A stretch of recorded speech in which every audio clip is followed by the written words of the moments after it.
Hey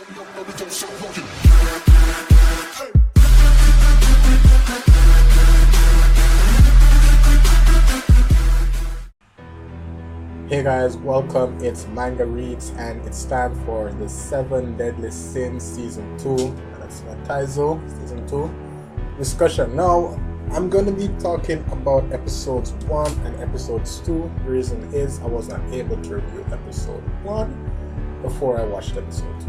And there are a few things that really came out, a few things I wanted to talk about that just wasn't happening. So anyway, let's talk about Episode 1 right now. So the first and the most important thing that I'm going to bring up is the riddle. You know, you 3-person prank team that was between Greermore and Guild Thunder. And I don't remember this next guy's name. I don't remember his name, but he's on screen right now. So I understand what happened because they're saying on one hand Dreyfus killed his ally and fled, and on the next hand he saved his ally at the cost of his life. I mean, at the first when Merlin said it, it was like two sides of the same coin for me. So depending on how you look at it, it could be said differently. So I was like, it sounds different, but it could be the same situation. And I think I understand because Merlin said that perhaps Dreyfus was taken over by something that, you know, influenced his actions. And Guild Thunder and Greermore said something similar to that. So, you know, we were getting hints of what could have happened. But then I'm starting to realize that back in Season 1, when they were trying to imprison Dreyfus, there was a big explosion and the castle was brought down, and next thing you know, he wasn't there. And that's how we saw him until he was fighting Zaratras. So that's a cool name. And that's where all the mishap came, because he got the blood from Elizabeth and stuff like that and whatever. But the idea is that right in that moment, because of the end of Episode 1, guys, spoilers because I have seen Episode 2, but because of the end of Episode 1, I've managed to put it together. Plus, what I've seen in Episode 2 really confirmed it, because it seems that something took over Dreyfus. And I'll tell you why I say that I know that something took over Dreyfus. Because when Zaratras woke up, Dreyfus's body had the same, it's a mark, it's a curse mark, I'll call it, the demon mark that Melodious has. Dreyfus's body had that mark, and he was talking very strangely, and he said to Zaratras that, you know what, at the request of this man, I'm going to let you live, because you were useful. And I'm starting to realize that Dreyfus is not the one talking if he said that. In fact, Dreyfus is the one who asked to make Zaratras live, and Dreyfus is the one who got the blood. You know, this was confirmed in Episode 2. Dreyfus is the one that got the blood from Elizabeth that was able to break the seal. It's not fully broken. You know, it's not fully broken, but we're getting there.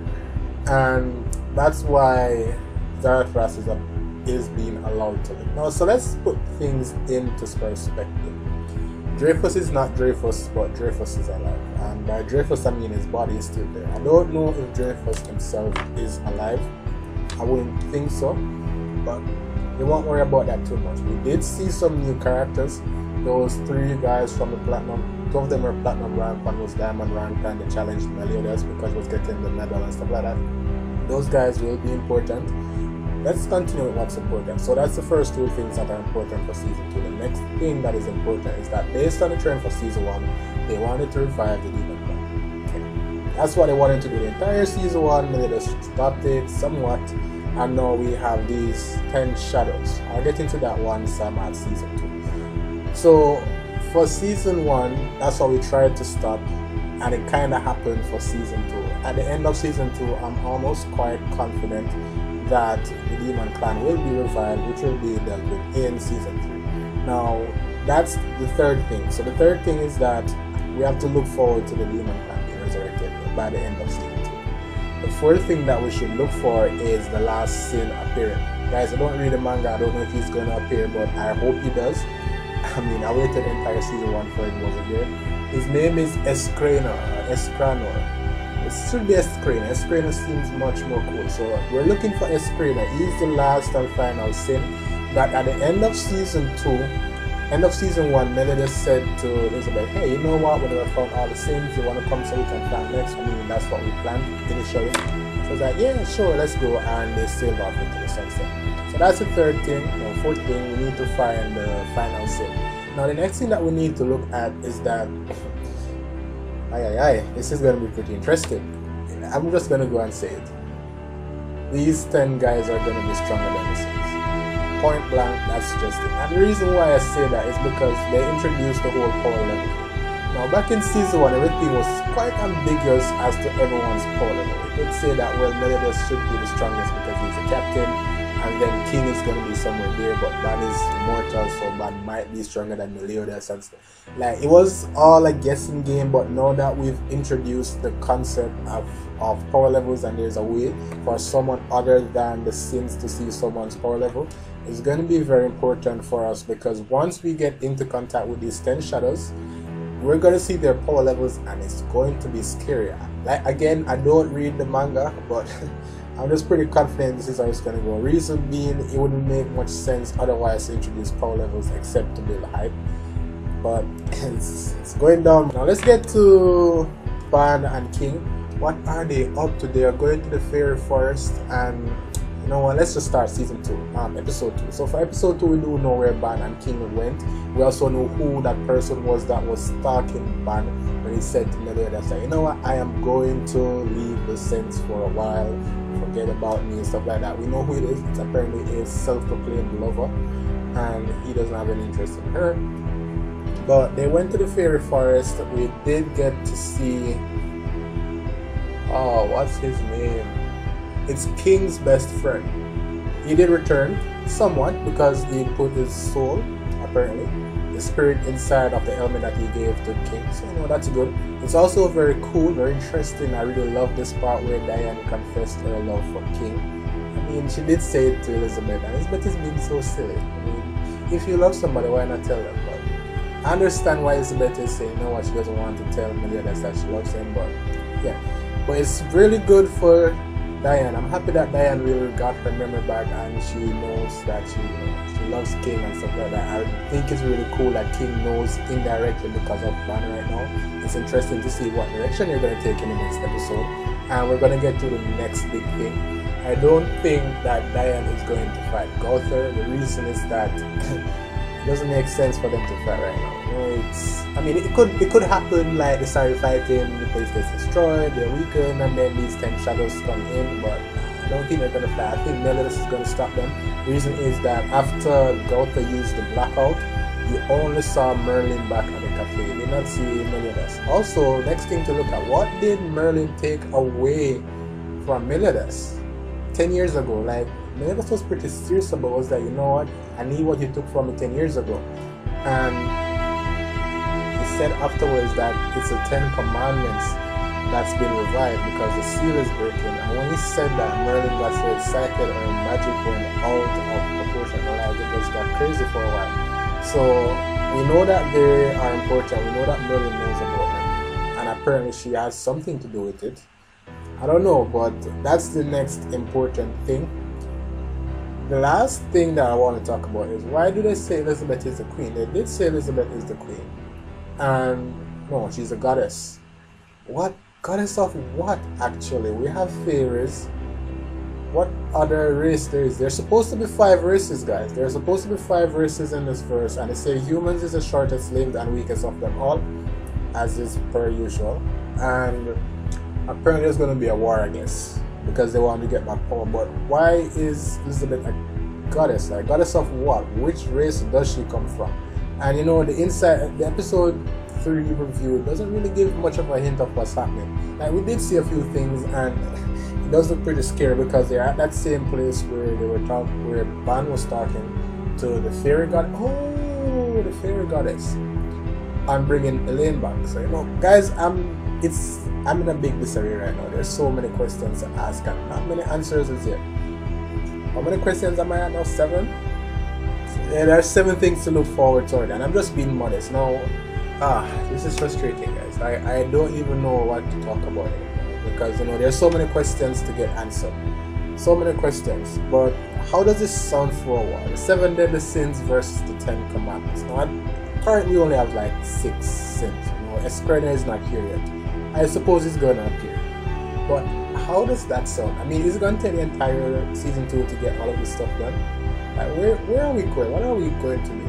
And it's also important to note that Elizabeth is seeing the future just like her father is, but she just doesn't know she's seeing it. And she's being so stupid, like most shonen girls, like, oh, you know what, I have the key to save the world, or it's gonna be destroyed, and I have the key to save it, but I'm just gonna be insecure and unsure about the fucking right thing to do and just don't do anything. When everything goes to shit, I'm gonna be like, oh my god, I had the key all along. Shonen girls. So yeah, it's one of that she's pulling right now, because I'm pretty sure just said to me that it's like, you know what, I saw this future and it seems that it's going to be true. What is happening then? You know, Melodious will say, well, this may be that. But no, she's just keeping it to herself. That doesn't help us.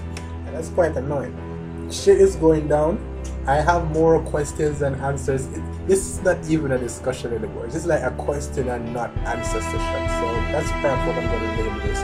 But I'm going to keep looking for clues in the episodes. I might have to watch episode 2 again. I've watched episode 1 twice. I'm going to watch episode 2 a second time. Also on screen, I don't remember their names, but they are the members of the 10 Commandments. And damn, these guys are badass. I have to admit, these guys are freaking badass. It's going to be crazy. Also, the 10 Commandments are said to be the elite guard of the Demon King himself. Like, come on, guys. How much more clues do we need? It's going to happen. The Demon Clan is getting revived, and we don't have half the firepower we had a few thousand years ago to stop them. We literally don't. We don't, because they even said that they don't sense as many fairies anymore. In fact, there are only like 7 people, and that's like the sins, I'm supposing. So there are that many strong people to go against them, and if the guard of the Demon King is going to be stronger than the sins, either two things are going to happen. Either the sins are going to get stronger, or we're going to get more support. Simple. Because that's just how it's going to be. They're outnumbered and outpowered. Also, one final thing before I continue, let's talk about Gotha for a bit. I mean, a lot of people might be disgruntled, upset, pissed at his current actions, but I kind of understand where he's coming from. I mean, for someone who is so smart, it's generally the thing where they don't understand emotions. And that's what's happening to Gotha. He doesn't understand emotions. He can read a book all he wants, but he's still unsure about it.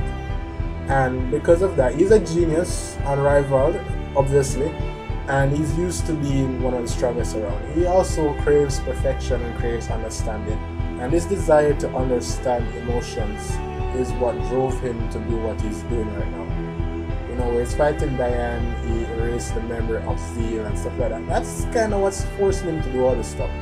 And we can't say, you know what, it's not right, because he's not able to process things from that perspective. You know, saying something is right or something is wrong is highly opinionated, and it's a question of your moral ethics that really determines what you see as right and wrong, you know? So we can't really say Gotha is wrong for doing what he's doing. It's a bit sad that we can't explain to him in a different way so he doesn't have to do it.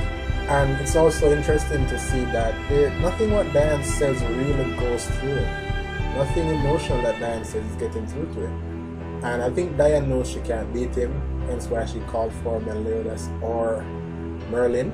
But I don't know, guys. It's pretty strange. Like, I'm seeing something developing, because in the first episode, King and Ban left. In the second episode, Diane and Gotha is getting a squabble. Meliodas is starting to argue somewhat. You know, he seems really pissed at Merlin.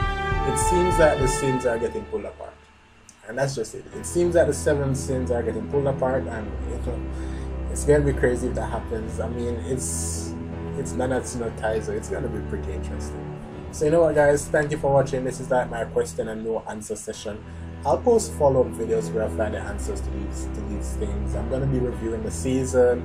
I don't do live reactions, but it's gonna be pretty fun. I'm like set for anime for the next 6 months. I hope it's 24 episodes, and Hunter x Hunter is about to start. Good lord, life is about to be sweet.